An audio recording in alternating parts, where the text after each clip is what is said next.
troisième et dernière partie de l'Africa Newsroom. Notre éditorialiste Jemal Taleb nous a rejoint. Bienvenue. Merci Fanny et bonsoir à tout le monde. Et nous sommes toujours en compagnie de Mohamed Abaoud Jelani, président du Centre Sahel pour l'expertise et le conseil, et de notre éditorialiste Jean-Marie Bitomo.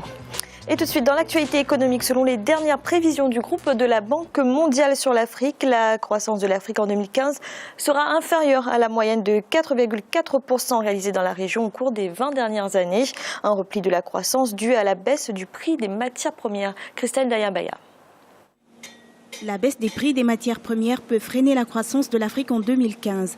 La croissance économique de l'Afrique connaîtra un ralentissement passant de 4,5% en 2014 à 4% en 2015. Les prévisions du groupe de la Banque mondiale sur l'Afrique le 13 avril dernier indiquent que la croissance économique sera inférieure à la moyenne réalisée dans les régions au cours des 20 dernières années. Pour ce qui est de la nature de ce problème sur les matières premières, naturellement, les cours sont à la baisse parce que c'est la loi de l'offre et de la demande, c'est uniquement ça. Je prends par exemple deux valeurs importantes, le caoutchouc naturel et le coton. C'est deux valeurs sur lesquelles les principaux demandeurs ont beaucoup stocké pendant des années. Et naturellement, il y a un moment où sur des denrées qui ne sont pas périssables, quand on a un niveau de stock qui est très élevé, naturellement, on freine sa consommation. Donc, si la demande freine, naturellement, les cours plongent. C'est uniquement une loi de l'offre et de la demande. Ça, c'est la nature du problème. L'impact de la baisse des cours des matières premières sera toutefois variable selon les pays. À côté des défis structurels, les pays d'Afrique subsaharienne continueront d'avoir des difficultés avec l'insécurité qui affecte bon nombre de nations. Les conflits qui se poursuivent dans certaines zones et les incidents violents émanant de groupes extrémistes comme Boko Haram et les Chebab constituent un risque sécuritaire qui pourrait remettre en cause les acquis du développement. Plusieurs pays tels que la Côte d'Ivoire, le Kenya et le Sénégal devraient pour leur part conserver une croissance forte. Pour atténuer la baisse de la croissance en Afrique, les acteurs veulent s'appuyer sur un approfondissement des réformes structurelles, l'amélioration des fondamentaux de l'économie, ainsi que l'investissement dans le capital humain pour qu'il soit plus qualifié. Jemal, c'est la première fois en 2015 depuis plusieurs années que la croissance de l'Afrique subsaharienne est revue à la baisse. C'est mauvais signe pour le développement du continent? Non, je n'y crois pas une seconde. Je pense que ce n'est pas positif, parce que de toute façon, à partir du moment où vos rentrées en devises sont plus faibles, ça impacte naturellement votre budget. Il faut se rendre à l'évidence.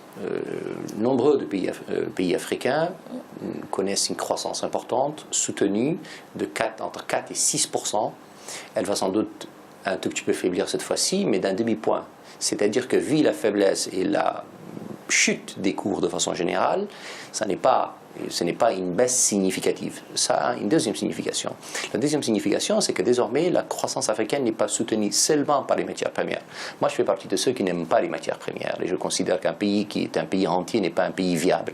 Et à partir du moment où on n'est pas capable de consolider une économie sur la consommation, sur la création de richesses en dehors de la rente, on n'est pas un pays sérieux ni viable. Et donc, c'est le cas aujourd'hui du continent africain. C'est-à-dire que la croissance dans un pays comme le Nigeria n'est pas seulement soutenue par le pétrole. Elle est soutenue par la consommation intérieure et la création de valeur à l'intérieur du pays. Ça, c'est le premier point. Le deuxième point important, c'est-à-dire que l'idée que nous avons tous aujourd'hui, c'est que les pays africains sont endettés et vivent des matières premières. C'est faux. Encore une fois, il faut tordre le cou à ce genre de croyances.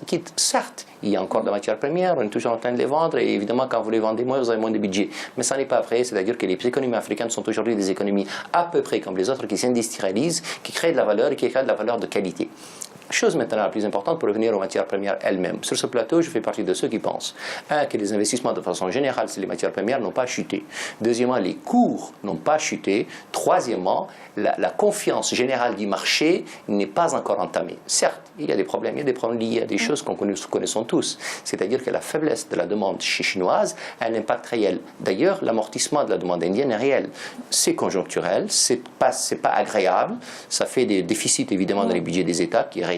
Enfin, ce n'est pas dramatique et ça n'entrave absolument pas la marche de la croissance africaine qui, de mon point de vue, est réelle et est un tournant absolument irréversible. Jean-Marie, rapidement, est-ce que vous êtes d'accord avec l'analyse de Jemal? Je suis d'accord avec l'analyse de Jemal sur certains points, mais pas dans la globalité. Vous savez, Fanny, on se trouve dans une discipline qui est une discipline assez complexe. La dynamique générale des économies africaines est la bonne dynamique. Donc, l'économie est soumise à quoi? L'économie est soumise aux fluctuations. Une économie, si vous voulez, on a l'impression que quand on parle de croissance, cette croissance-là va être une croissance continue.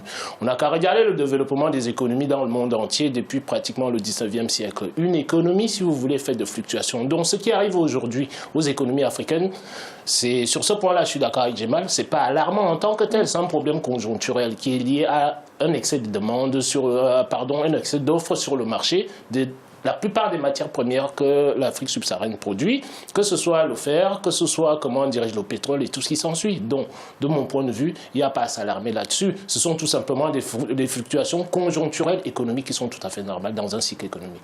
Merci. Dans l'actualité également, le gouvernement gabonais vient d'adopter un budget rectificatif au titre de l'exercice 2015. Ce budget révisé a été élaboré dans un contexte marqué par un repli des ressources résultant principalement de la baisse des recettes pétrolières. Écoutez à ce propos Maïs Mouissi, consultant bancaire. L'État gabonais est un État pétrolier qui tire essentiellement ses revenus du pétrole. Et donc, en conséquence, lorsque le pétrole est affecté, la croissance l'est de facto. Le gouvernement gabonais a pris essentiellement des mesures de réduction de train de vie de l'État, qui passent par la réduction de l'enveloppe de la masse salariale. Par ailleurs, la grande nouveauté est celle de l'arrêt du système de péréquation sur les hydrocarbures à la pompe. L'ensemble de ces éléments permettrait à l'État d'engranger un peu plus de recettes et d'économies. Jean-Marie, est-ce qu'avec cette baisse du prix du pétrole, est-ce que tous les pays producteurs en Afrique vont être obligés comme ça de revoir leur budget à la baisse? Obligatoirement, dans la mesure où vous avez vos recettes d'exportation qui baissent, vous êtes obligé d'opérer, à des réajustements sectoriels. Ça veut dire, en termes d'investissement, les investissements qui ont été prévus à un certain moment, ces investissements-là, soit on va annuler un certain nombre d'investissements sectoriels, soit alors on va les diminuer en quantité et en volume, si vous voulez. Donc à partir de là, le fait qu'on ait de moins en moins de recettes qui viennent de l'extérieur, à moins qu'on ne compte sur l'aide extérieure qui peut être l'aide au développement. Bon, moi, de mon point de vue, c'est une aide sur laquelle je ne conseille pas aux économies africaines de compter. Il faut que cette aide-là soit considérée comme étant quelque chose d'accessoire. Bon, que les pays puissent compter, si vous voulez, sur les stratégies qui sont mises en place. Jemal en parlait tout à l'heure, qu'on essaye un peu de s'éloigner, si vous voulez, de la dynamique de l'économie de rente, où on s'assoit sur les matières premières. Essayer de parler de la diversification sur laquelle nous sommes en permanence sur ce plateau. Et c'est un point positif dans la mesure où vous avez un certain nombre d'États africains qui vont vers là, la Côte d'Ivoire avec l'agriculture, le Cameroun, vous avez un certain nombre d'États qui en ont pris conscience.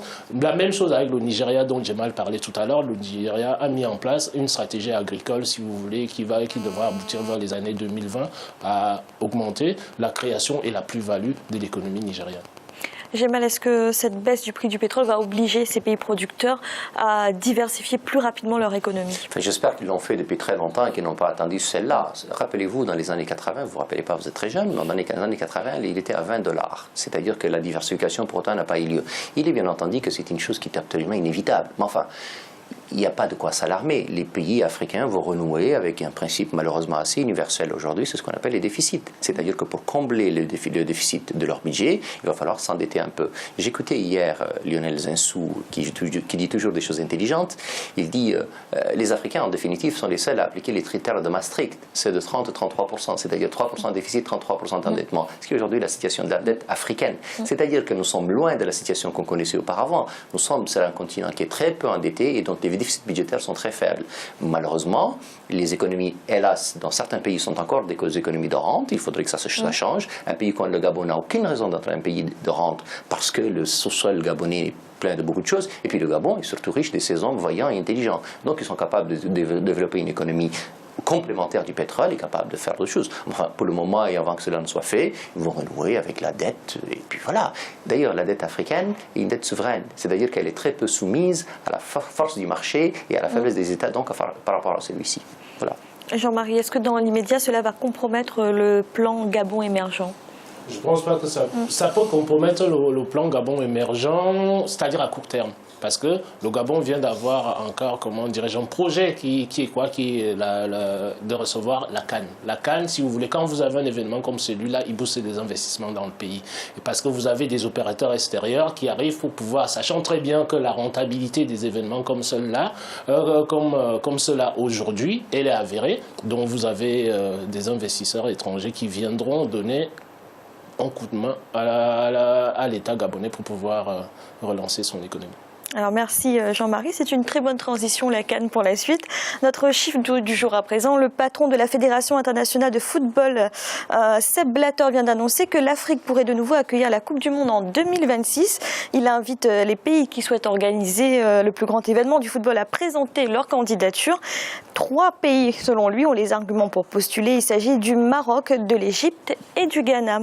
Monsieur Jelani, que pensez-vous d'une organisation de la Coupe du Monde de football, encore une fois en Afrique, après l'Afrique du Sud? Pourquoi pas? Le Qatar a un pays, mais un petit pays par rapport à ce grand continent, avec certes des ressources que beaucoup de nos pays n'ont pas, mais a su convaincre la FIFA d'organiser ce championnat mondial dans ce petit pays. Pourquoi le Maroc ou le Ghana ou même l'Égypte, qui ont non seulement une histoire footballistique, mais des moyens d'organiser un tel événement. Alors parmi les 3 pays, vous avez une préférence? Que ce soit l'un des pays africains, c'est tout. Je n'ai pas une préférence. J'ai mal, une préférence? Oui, moi j'ai affaire pour le Ghana, pour être très sincère. Mais enfin, ces 3 pays sont absolument respectables et capables de le faire.